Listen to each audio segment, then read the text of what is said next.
आज के इस वीडियो में E2 एजुकेशन में आपका बहुत बहुत स्वागत है। आइए आज हम द्विघात समीकरण के बारे में थोड़ा सा बेसिक कंसेप्ट इसका समझने की कोशिश करेंगे कि इसका मेन कंसेप्ट क्या है। अगर मेन कंसेप्ट समझ में अगर आ जाएगा तो हम चैप्टर्स को बहुत आसानी से बना सकते हैं।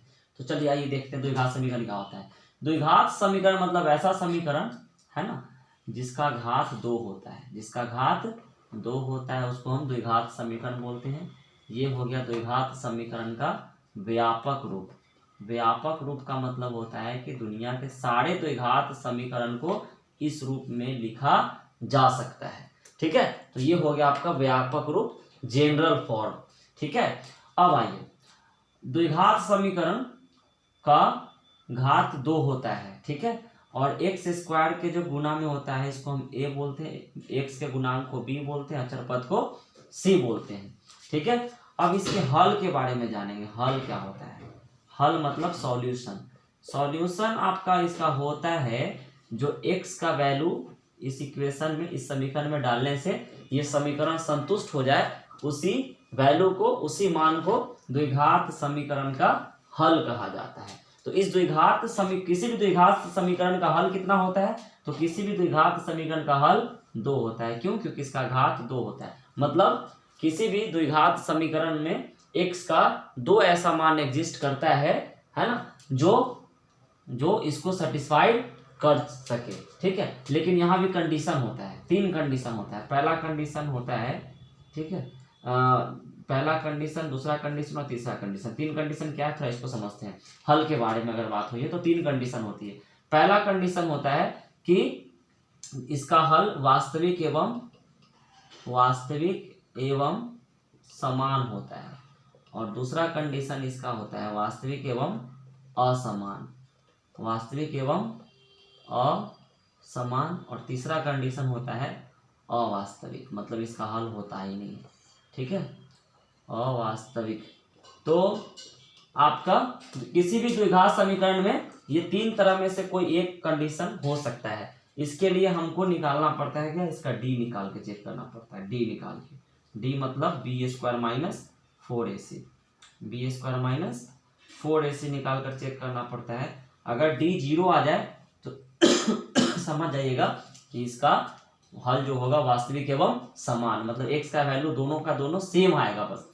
ठीक है, अगर d 0 से बड़ा आता है तो इसका जो हल होगा वो क्या होगा? वास्तविक एवं असमान, मतलब x का जो 2 वैल्यू निकलने वाला है, इसका जो 2 हल, या आप उसको मूल भी कह सकते हैं, तो वो जो दोनों हल होगा वो क्या होगा? अलग अलग होगा जब d का वैल्यू 0 से बड़ा होगा। और d अगर 0 से छोटा आ जाए, मतलब माइनस में आ जाए, तो d अगर माइनस में आ जाएगा तो इसका हल होगा ही नहीं।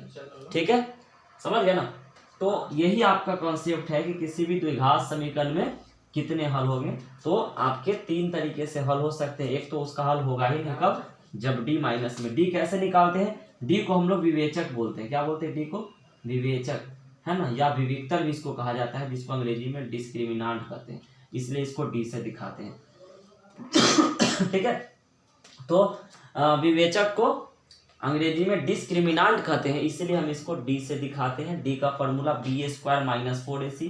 बी ए सी कहाँ से आएगा?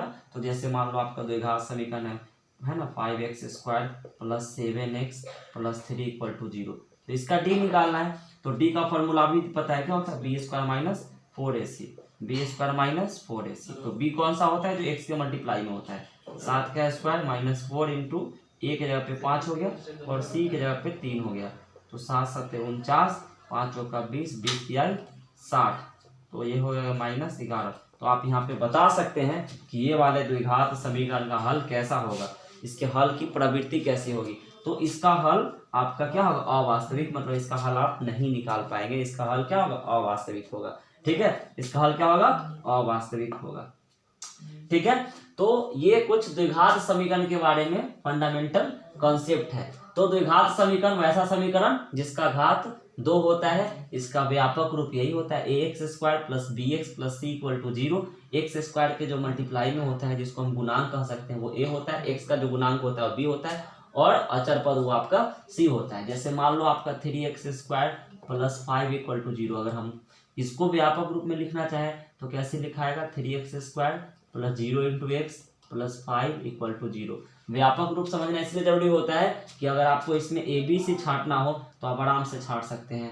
x² का जो मल्टीप्लाई होगा वो a हो जाएगा, जो x के मल्टीप्लाई में है, क्योंकि यहाँ पे x वाला टर्म है ही नहीं, तो उसके मल्टीप्लाई में 0 हो गया होगा, 0 रहा होगा, तो b का वैल्यू 0 हो गया। अचर पद आपका 5 है, तो अचर पद आपका c हो गया। ठीक है, तो इसका हल कितने तरीके से होता है, तो 3 कंडीशन हल का होता है। एक वास्तविक एवं समान कब, जब d 0 के बराबर आता है तब। दूसरा वास्तविक एवं असमान ये कब, जब d 0 से बड़ा आता है तब। और तीसरा क्या होता है अवास्तविक, ये कब, जब d आपका माइनस में आ जाए, मतलब 0 से छोटा आ जाए। ठीक है, अब हम चैप्टर वाइज इसको समझने का कोशिश करेंगे। हाँ, और द्विघात समीकरण को हम 3 तरीके से सॉल्व करते हैं। कितने तरीके से, 3 तरीके से। ठीक है, पहला तरीका है आपका गुणनखंड विधि द्वारा, गुणनखंड विधि द्वारा, जो कि हम एक एक एक्सरसाइज में इसको हम सीखेंगे। दूसरा है आपका द्विघात सूत्र विधि द्वारा, द्विघात सूत्र विधि द्वारा।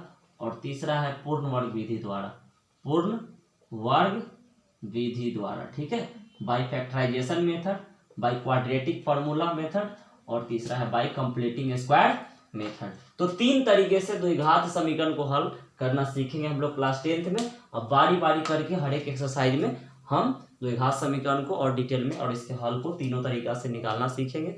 तो आपका ये चैप्टर द्विघात समीकरण 10th का समाप्त हो जाएगा। फिर हलों की प्रवृत्ति के बारे में ही पढ़ेंगे। तो इस वीडियो में आपको हम द्विघात समीकरण का जो फंडामेंटल कॉन्सेप्ट है, मूल कॉन्सेप्ट है, उसको समझाने का प्रयास किए। धन्यवाद।